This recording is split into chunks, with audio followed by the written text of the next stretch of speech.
Bonjour à tous, une vidéo pour vous expliquer les 7 étapes vers la guerre civile. Je vais vous expliquer étape par étape pourquoi on arrive demain à la guerre civile. Alors, première étape, c'est l'étape de la promotion de l'immigration. Ça a été le tout début, la première étape qui va mener. Ensuite, il y aura étape 2, étape 3, étape 4, étape 5, étape 6, étape 7. Je vais vous expliquer étape par étape. Mais la première étape, c'est la promotion de l'immigration.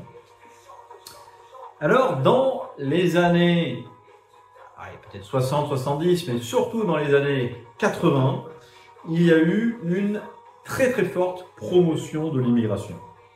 Dans les pays occidentaux et en France en particulier. Dans les années 80, on t'explique, alors moi je suis né à la fin des années 70, donc j'ai connu les années 80. Dans les années 80, on t'expliquait que le maghrébin, que le black, parce qu'on ne fallait pas dire noir, il fallait dire le black, que l'étranger était fantastique. Voilà. Et en parallèle, que le blanc était un sale con, et on le faisait toujours passer pour un blaireau. Alors c'est toujours le cas, ce phénomène est toujours vrai, mais ça a commencé dans les années 80. On va prendre deux exemples. Alors c'était très vrai dans les films, dans les séries, sur les plateaux de télévision, etc. Si tu prends un gars comme Jamel Debbouze, qui est objectivement un humoriste minable, s'il avait été blanc et qu'il avait eu deux bras, il n'aurait jamais eu la carrière qu'il a eue. Lui, il a une bonne carrière parce qu'il est maghrébin et handicapé. Il aurait été homosexuel, il aurait eu un Oscar à Hollywood, ce gars-là. Ça, c'est clair. Tu prends un film que j'aime bien, parce que y a des trucs qui sont pas mal, malgré tout. Le film que j'aime bien, qui est un film américain, Le flic de Beverly Hills. C'est exactement le même phénomène. Tu as une promotion énorme du black, en l'occurrence Eddie Murphy, qui est beau gosse, sympathique, intelligent, marrant, enfin qui a toutes les qualités. Et les deux autres gars du film, c'est deux blancs, qui sont l'un un vieux gros grincheux, et l'autre un jeune à moitié débile et désagréable. Donc c'est toujours le même phénomène, on met en avant à fond, à outrance, l'autre, l'étranger, et en même temps, au détriment du blanc qu'on va mépriser au plus haut point en permanence. Donc ça a été dans les années 80, première étape qui mène à la guerre civile, la promotion de l'immigration. Il y a un moment donné, la promotion ne suffit plus, et donc il passe à l'étape 2. Et à chaque fois, ça va être le même phénomène. Quand l'étape ne fonctionne plus, ils mettent un cran au-dessus. Pour passer à un cran au-dessus, on passe ensuite à l'étape 2, on verra après l'étape 3, et à chaque fois, ça monte. Donc, étape 2, c'est la culpabilisation. Effectivement, il y a un moment donné, les gens ont commencé peut-être à avoir des doutes, à se dire, la promotion de l'immigration tout le temps, ça a ses limites. C'est peut-être pas la meilleure solution. Et là, on a dit, oh là là là là là là, on va changer de stratégie, on va augmenter d'un cran. Et maintenant, ceux qui peuvent émettre quelques réserves, on va les culpabiliser. On va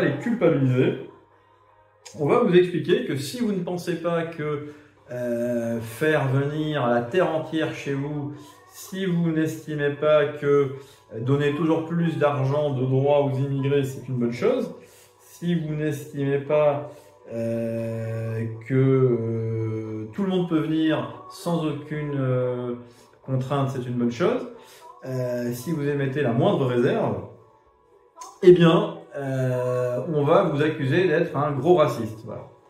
Donc ça a été la deuxième étape, l'étape de la culpabilisation, où on a culpabilisé toute personne qui émettait une réserve, ou toute personne qui avait encore un peu un sentiment patriotique. Là aussi, cette étape n'a pas suffi, puisqu'au bout d'un moment, c'est toujours pareil, les gens, au début ça marche, on se dit, oui, bon, moi je suis pas un salopard, voilà. Puis, à un moment donné, ça marche plus, tu te dis, oui, on va pas me faire culpabiliser éternellement, et donc, ils augmentent d'un cran. Ils augmentent d'un cran, la culpabilisation ne suffit plus, les gens s'habituent, et donc on augmente d'un cran.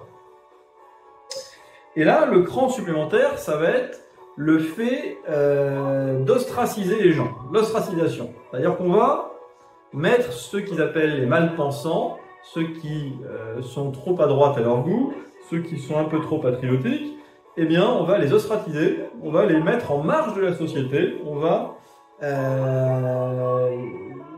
les marginaliser au maximum. Donc ça, c'est le phénomène qui intervient dans les années 2000. Moi, je me souviens très bien, dans ces années-là, il y avait beaucoup moins d'élus rassemblement au Front National à cette époque-là, et quand il y en avait quelques-uns, dans les villages, et ils étaient extrêmement mal vus, quoi. C'est limite si on leur crachait pas dessus, si les enfants leur jetaient pas des tomates à la gueule, quoi. Donc, t'étais très très mal vu si t'étais Rassemblement National. Ça a bien changé aujourd'hui. Aujourd'hui, c'est très bien vu, mais à l'époque, c'était extrêmement mal vu.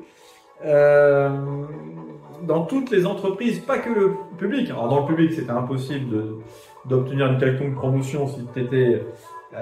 Déjà, Jacques Chirac, c'était trop à droite pour eux, mais même dans les entreprises privées, il ne fallait pas être plus à droite que Jacques Chirac. Hein. Sinon, tu avais des ennuis. Tu avais des ennuis, en tout cas, tu n'avais aucune promotion. Donc, ça a été la troisième étape, la marginalisation de tous ceux qui étaient un peu trop à droite, un peu trop patriotiques. Toujours pareil, le même mécanisme. À un moment donné, ça ne suffit plus, puisque le pays se droitise de plus en plus. Donc, cette stratégie n'est pas suffisante. Et donc, on monte encore une fois d'un cran. Quatrième étape vers la guerre civile, le cran supplémentaire. Et donc là, ils vont judiciariser la chose. Alors là, si tu as le moindre, ça c'est arrivé dans les années 2010 à peu près, hein, c'est tous les 10 ans qu'il y a un changement. Donc dans les années 2010, ils ont commencé à judiciariser à outrance le moindre propos un petit peu trop à droite, un petit peu trop patriotique. Je ne vais pas dire à droite parce que patriotique, c'est pas forcément être à droite. Il faudrait se mettre d'accord sur la définition d'être à droite. Moi, je suis extrêmement à droite, aussi bien sur les valeurs que sur l'économie. Je suis un ultra-libéral, je suis contre l'immigration, donc on ne peut pas faire plus à droite que moi. Mais il y a des gens qui sont patriotiques et qui aiment, qui vont être plutôt à gauche au niveau économique. Donc là, c'est la quatrième étape. La quatrième étape, c'est l'étape de la judiciarisation où le moindre propos un peu trop à droite, un peu trop patriotique peut t'emmener devant les tribunaux. Devant les tribunaux, tu tombes sur des juges qui sont des juges de gauche et qui t'en mettent plein la tête. Alors il n'y a aucun souci, tu peux te trimballer avec un drapeau palestinien, cracher, dire tout ce que tu veux sur les blancs, sur les français. Et là, il n'y aura aucun problème, c'est autorisé, aucun souci. En revanche, si tu dis le moindre propos, ne serait-ce qu'un tout petit peu déplacé, un tout petit peu fort sur une personne d'origine étrangère, c'est possiblement une peine pénale. C'est complètement hallucinant. Tu ne peux même pas aujourd'hui dire j'aime la France avec un drapeau français et un saucisson. Très sincèrement, je ne plaisante pas, hein, ça pourrait être par un juge qualifié de provocation à la haine. C'est sidérant. Donc ça a été l'étape de la judiciarisation, quatrième étape vers la guerre civile, qui là aussi n'a pas été suffisante. Pourquoi ? Parce qu'à un moment donné, les gens, ils ont peur, effectivement, quand potentiellement tu peux être traîné devant la justice pénale, t'es pas serein, t'as peur. Et c'est le but recherché, c'est de faire peur, de te nuire. Mais il y a un moment donné, la liberté est plus importante que tout.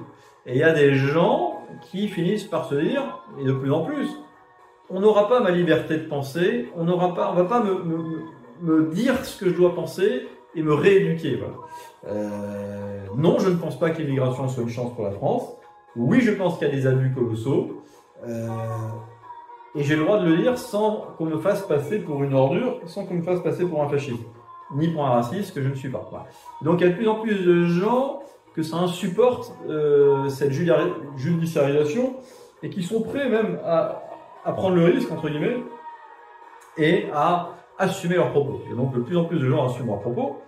Les réseaux sociaux également amplifient ça et permettent plus facilement la libéralisation de la parole. Et donc, là aussi, la judiciarisation ne suffit plus. Et donc, toujours pareil, ils augmentent d'un cran. Hein. Je rappelle les étapes. D'abord, ils ont encouragé. Au bout d'un moment, ça n'a pas suffi. Ensuite, ils ont voulu te culpabiliser. Ça a marché un temps. À un moment donné, ça n'a plus été suffisant. Ils sont passés donc au troisième cran. Ils t'ont mis en marge de la société. Ça n'a pas suffi. Donc, ils ont judiciarisé tes positions. Mais à un moment donné, ça suffit toujours pas. Parce que à chaque fois, les gens finissent par quand même se rebeller. Et donc, on est arrivé dans les années 2020 au cinquième point, à la cinquième étape vers la guerre civile. La cinquième étape, c'est maintenant, ils sont menaçants et violents physiquement. Ça, c'est la cinquième étape. C'est la violence. On est tombé dans l'étape de la violence. Donc, quand on arrive dans l'étape de la violence physique, verbale et physique, on n'est pas très loin de la guerre civile. Et là, on est pleinement dans cette étape-là, dans l'étape de la violence. On le voit, hein, tous les journalistes qui sont sur CNews et autres, ou Frontières, jugés trop à droite, ils sont inquiétés physiquement. Ils sont agressés. On le voit, Eric Tegner, un gars formidable, super journaliste, s'est fait agresser récemment. Donc, il y en a plein. Je prends lui parce qu'il est connu, que c'est récent, mais il y en a plein. Aujourd'hui, tu peux te balader en France avec un drapeau palestinien. Tu peux te balader en France avec tu peux cracher à la gueule des Français en permanence. Tu n'auras aucun problème. En revanche, te balader en France avec un t-shirt avec un drapeau français, je pense que tu ne peux pas. Non. Et pas que dans les quartiers chauds, hein, pas que dans les quartiers chauds. Toutes les racailles et tous les gauchistes, punk à chien, cassos, etc., ils voient un mec avec un drapeau français, ils sont prêts aujourd'hui à agresser. Et donc, c'est dangereux d'être patriote aujourd'hui. Tu peux pas être patriote, c'est dangereux. Franchement, c'est physiquement dangereux. Alors moi, je pensais qu'on était à cette étape-là. Et quand j'ai pensé à cette vidéo, parce que moi, les vidéos, je les prépare en amont. Souvent en me promenant, je fais les vidéos comme ça. En me promenant à ce que je pourrais dire. Cette vidéo, je l'ai préparée au mois d'août. Donc avant ce dont je vais parler après. Je l'ai préparée au mois d'août et dans ma tête, je me disais, mais la sixième étape, ça sera après. Parce qu'après la violence, qu'est-ce qu'il y a? Après la violence, il y a le meurtre. Après la violence, il y a l'assassinat. Après il y a la violence, voilà, il y a le décès, il y a la mort. Et ils y viendront, parce que fatalement, on augmente toujours d'un cran, ils y viendront fatalement. Mais je ne pensais pas que ça serait maintenant, quand j'ai préparé la vidéo dans ma tête. Et je pensais arrêter la vidéo là en disant, ben, la sixième étape, ça sera, vous verrez, demain, ça sera la mort. Eh bien, j'ai halluciné. La sixième étape est arrivée beaucoup plus vite que je ne le pensais. Elle est déjà arrivée en fait. On est déjà dans la sixième étape. Je pensais qu'on était dans la cinquième, mais on est dans la sixième étape. On vient d'avoir le décès, l'assassinat d'un Américain, Charlie Kirk, aux États-Unis, un patriote, un gars formidable, parce qu'il était pro-Trump, parce qu'il était patriote américain. Il s'est fait tuer, assassiné. C'est incroyable. Je pensais vraiment pas qu'on était encore à cette étape-là. La réalité m'a rattrapé, est allée plus vite que moi. Et donc on est déjà à la sixième étape. Maintenant on tue les patriotes, on tue les mecs qui sont trop à droite. Donc c'est réel, hein, c'est pas une exagération, c'est réel. Les mecs de droite aujourd'hui risquent réellement leur vie. Tu peux être tué parce que tu es jugé trop à droite, parce que tu es jugé patriote.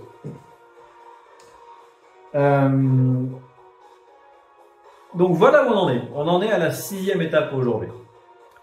Alors la septième étape, et puisque je vous ai promis cette étape, et je vous ai promis une démonstration qui mène vers la guerre civile, vers la septième étape qui est la guerre civile, forcément, après ça, il n'y a plus rien. Parce qu'après après ça, tu ne peux pas aller plus haut. Maintenant, ils sont allés au plus haut qu'ils pouvaient aller. Ils sont partis de loin. De l'encouragement, ils sont allés jusqu'au meurtre. De l'encouragement à l'immigration, ils sont allés étape par étape, toujours un peu plus loin, et aujourd'hui, ils en sont à te tuer. Donc, ça ne peut finir qu'en guerre civile. Et je pensais, moi j'ai fait des vidéos sur le sujet, je pensais que la guerre civile arriverait peut-être dans 20 ou 30 ans, mais en fait, la guerre civile, c'est pour demain. Demain, c'est une expression, c'est pas demain le 12 septembre, mais c'est pour demain, c'est-à-dire dans quelques années, peut-être dans 1 an, 2 ans, 3 ans, j'en sais rien, mais en tout cas, c'est pour très bientôt, c'est pour demain. On y est à la guerre civile, ça y est, ça va arriver demain. Parce que, autant tu peux supporter plein de choses, tu peux supporter qu'on te nuise, tu peux supporter qu'on t'ostracise, tu peux supporter qu'on te culpabilise, tu peux supporter qu'on te marginalise, tu peux supporter beaucoup de choses, tu peux même supporter à la limite un peu de violence. Par contre, à un moment donné, tu es obligé de réagir quand on s'en prend à ta propre vie, quand on veut te tuer. Tu es obligé de réagir. Alors, il va y avoir une guerre civile parce que les réactions, il va y avoir, surtout si Marine Le Pen ou Jordan Bardella passent en 2027, ce qui m'étonnerait, mais il y a quand même une petite probabilité que ce qu'il passe. Et là, ça sera immédiatement la guerre civile. Parce que qu'est-ce qui va se passer? Il va se passer que tu auras la majorité du peuple français, parce que le blanc de souche reste quand même majoritaire à l'heure actuelle, qui n'en pourra plus. Il y aura des meurtres de plus en plus fréquents, comme le gars là, qui vient de se faire buter aux États-Unis. Ça va arriver de plus en plus fréquemment, vous allez voir. Donc le peuple ne va plus du tout accepter. Et la police est extrêmement à droite. La police, il y a énormément de policiers qui votent pour le Rassemblement national. Moi, je connais beaucoup de policiers, j'ai plein de copains policiers. Ils votent tous Rassemblement national et ils me disent que dans la police, tout le monde quasiment vote Rassemblement national. Donc, il va y avoir le peuple français de souche, remonté comme une pendule, plus la police avec lui. L'armée, c'est un peu différent. L'armée, c'est plus mitigé. Mais le peuple, plus la police, plus une partie de l'armée, s'il y a des meurtres dans tous les sens, ça finit en guerre civile. Ça, c'est extrêmement clair. Donc la guerre civile, on y est pour demain. C'est l'étape numéro 7. C'est triste d'en arriver là, hein, mais c'est inéluctable. On peut retourner le problème dans tous les sens. Je viens de vous démontrer étape par étape, on va dire un peu scientifiquement, le chemin vers la guerre civile qui va avoir lieu inéluctablement. Et je le déplore, hein, mais c'est pas un encouragement à la guerre civile, hein, mais malheureusement c'est inéluctable. Je vous dis à bientôt pour une prochaine vidéo. Merci.